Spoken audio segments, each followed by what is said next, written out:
the purpose of the legacy paper.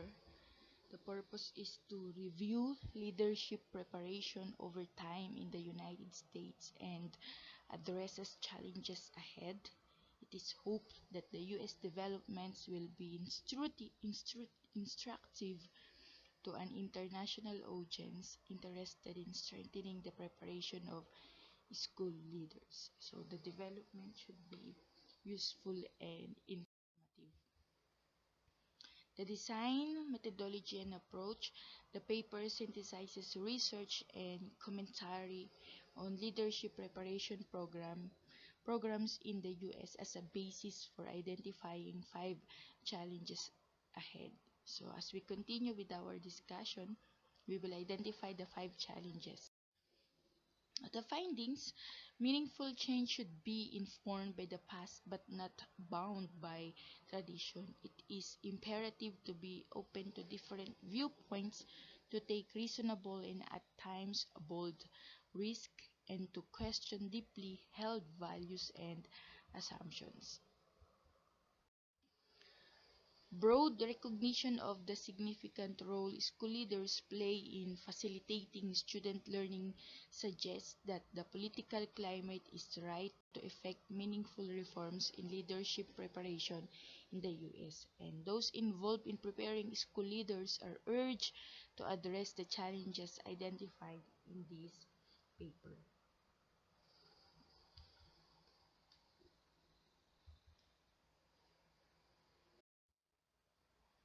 Research limitations and implications. Encouraging work is underway, but many more people need to be involved in efforts to rigorously assess and improve leadership preparation.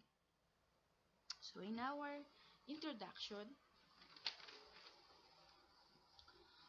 most observers agree that effective school leadership positively influences in student learning and school improvement, and that how these leaders are prepared is so important. They et al. 2011, New Leaders 2013, and Young et al. 2013. Researchers have reported that school factors account for about 20% of the overall variances in student learning, and school leaders account for these school effects second only to classroom teachers, according yan po kay Frustone and Real of 2005. In the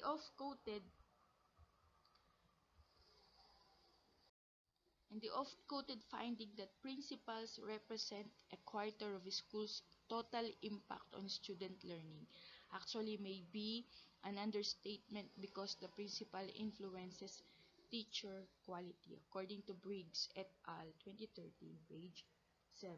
That's why there is a great influence of principal in not only on the teachers but also on the pupils.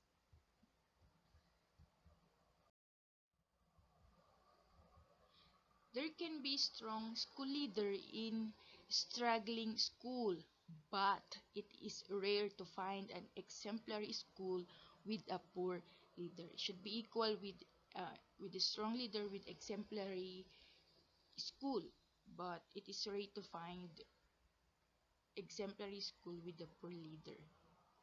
Furthermore, the Council of Chief State School Officers, or CCSSO 2012, recently observed that principal success is often determined by the quality of preparation. So it is really need to prepare as a leader. Given this pivotal role of leadership preparation in school reform efforts, this article addresses leadership preparation over time and the challenges ahead. This research has focused almost entirely on the developments in the U.S., and this involved in efforts to improve school leadership. Now, where we have been. An understanding of the past is instructive, it is useful and informative in strategically planning for the future.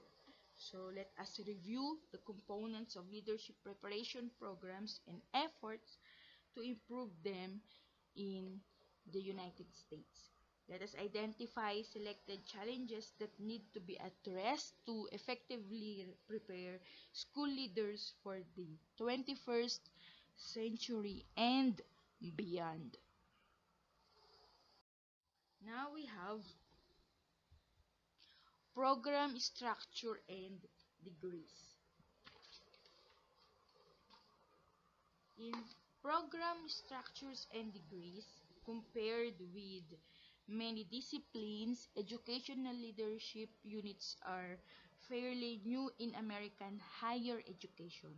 Leadership preparation was not widespread in schools and colleges of foundation of education until the mid 20th century. The most dramatic growth in leadership preparation was from 1950 through the mid-1980s when the number of university programs quadrupled from 125 to 505. According po yan sa National Commission on Excellence in Educational Administration or NCEEA 1987. Unlike many unlike many professions, pag sa law, ang tawag JD, pag sa medicine, MD. Neither sa atin po, we have master's degree nor the doctorate in educational leadership. It has been required for specific ideas, specific roles or attached to administrative licensure across states. According to McCarthy and Forsyth of 2009, Schulman et al. Of 2006. A number of educational leadership programs has changed the name of EDD to an executive leadership EDD to focus on the preparation of high-level school leaders, but the name change does not necessarily reflect significant changes in program content. Even in our institution, um, the qualifications, the standard, tumaas na din po. Kailangan din talaga nakapagtapos. Yan. Student recruitment and selection.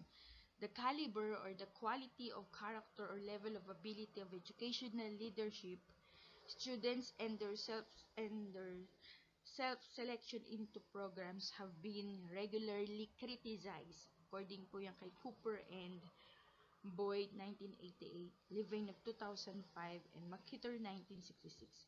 But scant research has been conducted on the merits of student recruitment and selection practices in educational leadership units. So, in general units, ginagamit po yung Graduate Record Examination or GRE scores. And sa college naman po ay yung Grade Point Average or GPA. Sinasama din po yung letters of recommendation in selecting students, and little substantive change has occurred in this regard over time.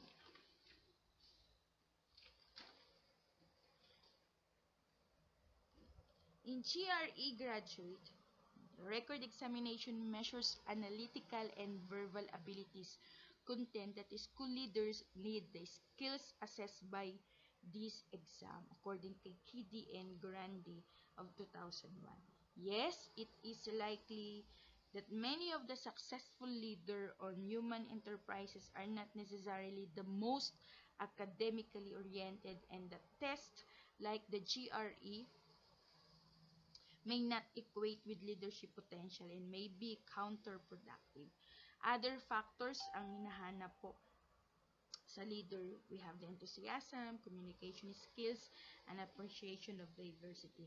But it has been proposed as being more important in predicting successful school leaders than GRE scores, GPA, and letters of recommendations. Yes, hindi lang naman yung mga measurement or yung mga scores ang pinagbabatayan. Napakaraming factors to become develop na school head or principal. Next, we have the curriculum components and delivery systems. The asserted focus of the curriculum in educational leadership preparation programs has evolved over time from school management to the science of administration to instructional leadership and most recently to leadership for student learning according to Kaplan and Knapp of 2006. And according to Murphy et al. 2008, they reported that educational leadership preparation programs usually have embarked on a curriculum reform process by advantaging the existing curriculum. The programs they reviewed showed slight evidences of changes in course offering after the after the curriculum was asserted to be standards standard standards based. Then several programs have shifted to a constructivist paradigm, changing the preparation orientation from teaching to learning and from consuming knowledge to creating it.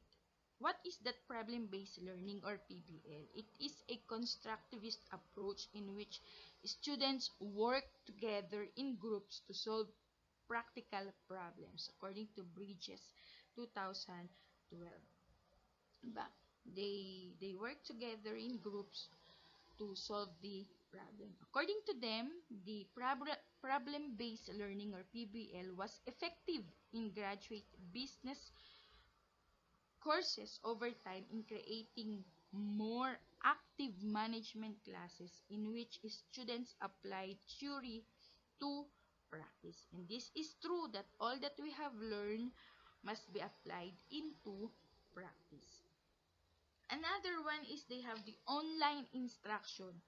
When we have the online instruction, it is the most striking recent change in delivery system. Like nowadays, ang ginagamit na natin ay online. Online course, video conferences, conferencing on and or web assisted instruction are now used in most leadership preparation programs according to Hackman and McCarthy of 2011. Online courses enrollments have increased more rapidly than have enrollments in traditional courses. Yan. So, ibig sabihin nakakasabay na po tayo ngayon dahil tayo rin po ay nagkakaroon na rin po ng online instruction, online courses. Yan. And moreover, online instruction facilitates having international participants in course. Now we have accreditation and licensure. In 1942, two-thirds of the principals in the United States held any college degree. 1 in 5 had a master's degree, and 1 in 100 held a doctorate, according to Aikenberry of 1925. By 1939, 32 states required teaching experience and 40 required a college degree.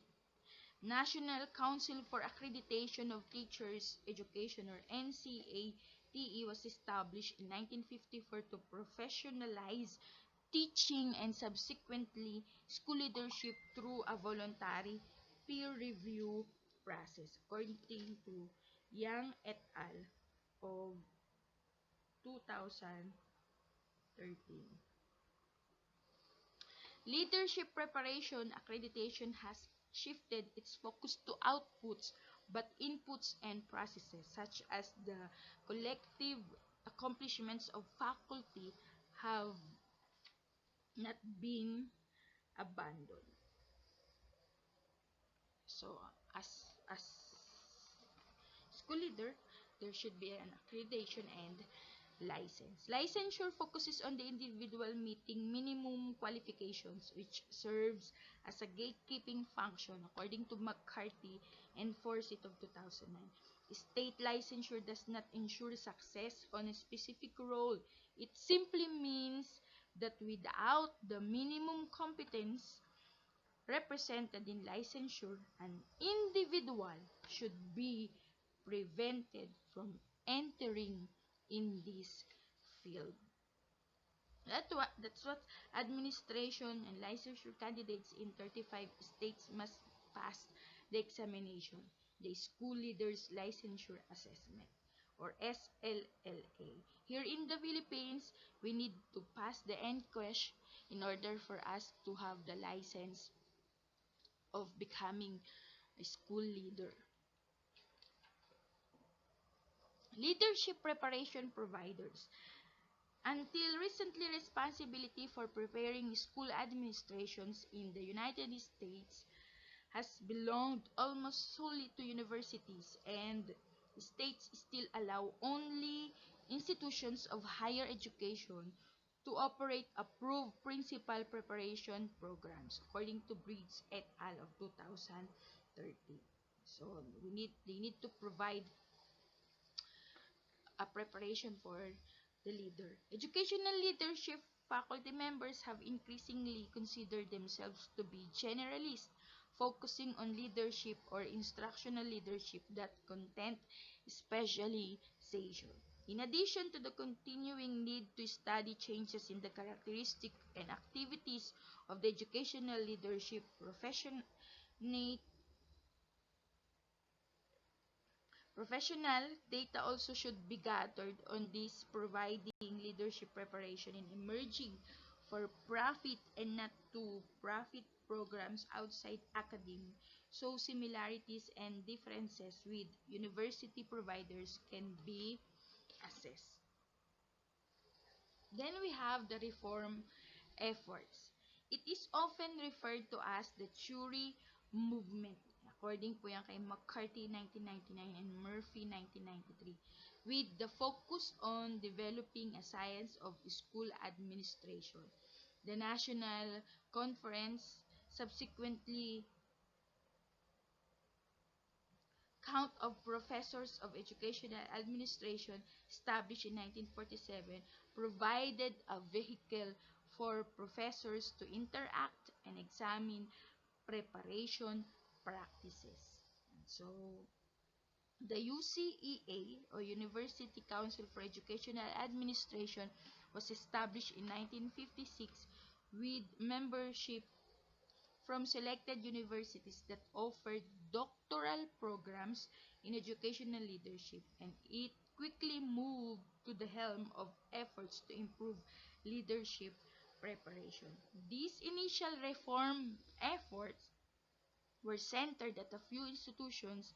The impact of infusing the social science in the curriculum influences courses and hiring practices of many leadership preparation programs through the 1970s, and Curie was the topic most frequently emphasized in educational administration course in the United States during this time, according to Nagle of 1978. Now, let's move on the challenges ahead. To ensure the preparation of exemplary school leaders, small changes around the edges will no longer suffice, be enough or adequate, or they never meet the needs of if they ever did.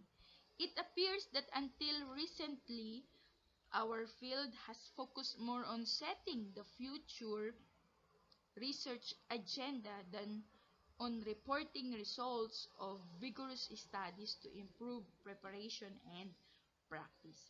That's why this section highlights several areas where particular attention is needed, and it is by no means an exhaustive list. So we have the initial challenges pertaining specifically to the preparation of school leaders. We have ensuring and strong administrative pipeline, shifting to an outcomes orientation, and rigorously evaluating traditional and alternative leadership preparation program.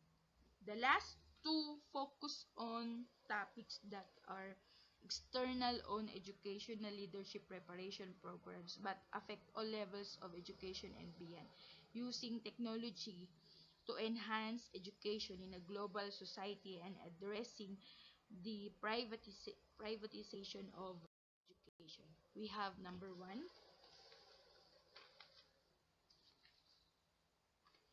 ensuring a strong administrative pipeline. Ano po ito? One of the most significant challenges is the need for fundamental changes in the selection of individuals to be prepared as school leaders. So, sasalain po talaga sila and it ensure na, na pag na-select ay ipiprepare as school leaders. So, yun. Leadership preparation is considered a cash cow in many universities, and there are genuine fears that raising the bar on admission will mean that the programs will not be fully subscribed or able to compete with those that keep standards high. We also have shifting to an outcomes orientation. Bold strategies are needed to avoid pitfalls associated with simply raising standards, especially if only some institutions become selective. Increasing salaries of educational professionals would be the best way to improve the caliber of individuals preparing to be school leaders, but such salary restructuring is not likely to happen. Shifting to an outcomes of orientation. Different various types of aid and substantial number of very brightest students of color with financial need and desired characteristics of color with financial need and desired characteristics. Example, interest in educating children. So, kailangan po makita din po yung characteristics po na ito. Superior interpersonal skills, creative thinking. It would be eligible for full scholarship after high school to enroll in teacher education programs that meet certain quality standards. This program improved teacher and leadership preparation since both university and alternative providers would have to meet specific standards to be eligible for scholarship students. Yes. In shifting to an outcomes orientation, balik po tayo doon. In shifting to an outcomes orientation, another significant challenge is the need to an outcomes perspective in designing and implementing leadership preparation programs. These programs traditionally have focused primarily on inputs.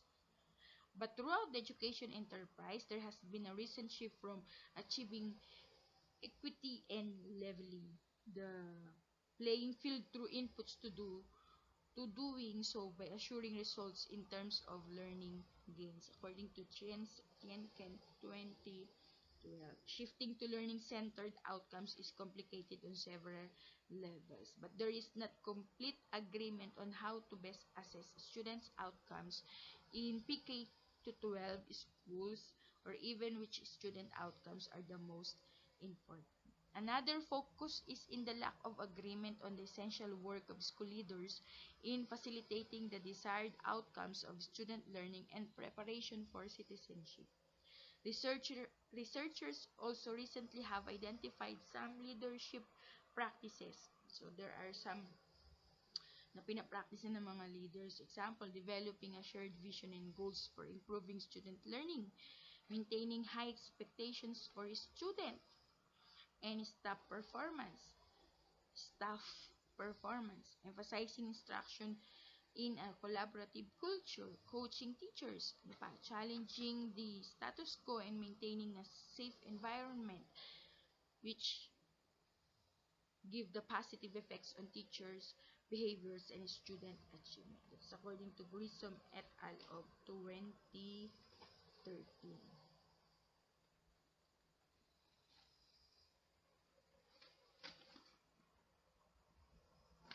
Next, we have rigorously evaluating traditional and alternative leadership preparation programs. The effectiveness of university and other models of leadership preparation needs to be carefully evaluated and should be based on how graduates performs as practitioners. We evaluate if the performance is exemplary, innovative, or exemplary. Preparation to administrative practices. We should focus on effects of explicit aspects of leader behavior than on models like transformational leadership or instructional leadership. So we do not only focus on one aspect of a leader, but the whole, the explicit aspects and the models like transformational leadership. Transformational leadership or instructional leadership. The most popular models entail many of the same leadership practices, such as developing a shared vision and having high expectations that contribute to their attainment. The more useful the data will be in assessing preparation program quality. So, rigorously evaluating traditional and alternative leadership preparation programs. But now we are focusing more on transformational leadership or instructional leadership rather than using technology to enhance education in a global society. Technology allows school personnel to analyze large, complex data sets to inform education decisions, and the ability to retrieve information quickly from practically all parts of the world has increased global connections and interdependent. So, school leaders need to be assertive in capitalizing on the strengths of technology, such as enhancing international understanding and facilitating new cognitive operations while minimizing the loss of face-to-face interactions like we are experiencing now. Ba, hanggat maaari pinapaiwas po tayo sa face-to-face interactions. Kaya, binibigay nila ngayon ay non-face-to-face. School leaders should be prepared to design acceptable technology use policies, promote digital citizenship among staff members and students, and prevent cyber bullying. Also, leadership preparation needs to address challenges associated with ensuring equitable access to technology and with instructing the I generation, a group that has been socialized electronically and is used multitasking with technology. According to Eckleberry, Hunt, and Tusharian, 2011. And last, we have dealing with the privatization of education. School leaders must develop workable strategies to foster diversity with their schools, as families might feel comfortable gravitating toward others who look and think like they do. So, privatization movement also affecting leadership preparation in the United States. So, hindi naman nila binabaliwala yung privatization of education. Now, what are my learnings in this research study? Becoming an effective school leader is a lifelong process. Yes, it is do. It's that only for a short time. It is a lifelong process. Educational leadership preparations has evolved over time from school management to the science of administration.